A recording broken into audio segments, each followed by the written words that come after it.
एक वेळ अशी होती तर 7 बिघामा आपले 2-3 पोता बाजरी पीक आहे. पण एक वेळ अशी आहे आपल्या हाती शिवारमा आपला पण पाणी नव्हतं. विहीर वगैरे खोदी, काही पाईपलाईन वगैरे कऱ्या. तर आज शिवारमा एक नंबर आहे आणि उत्पन्नाला मी एक नंबर आहे. तर त्याला कारण द्या का पाणी कसं तुम्हाला म्हणजे पाणीमुळे नाही व्यवस्थित पाणी पडमुळे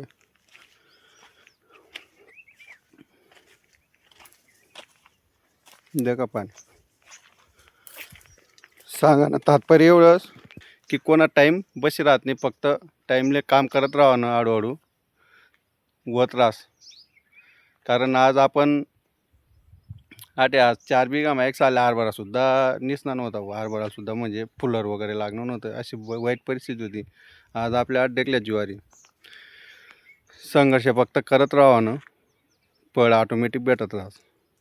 तर आज झिरो तुम्ही हे शिवारमा म्हणा शिवारमा आज एक नंबरले मी उत्पन्नामा. कारण पाणी सह चालतात आपल्या मोटरी, सोलार वगैरे विचारच नाही पाणीना.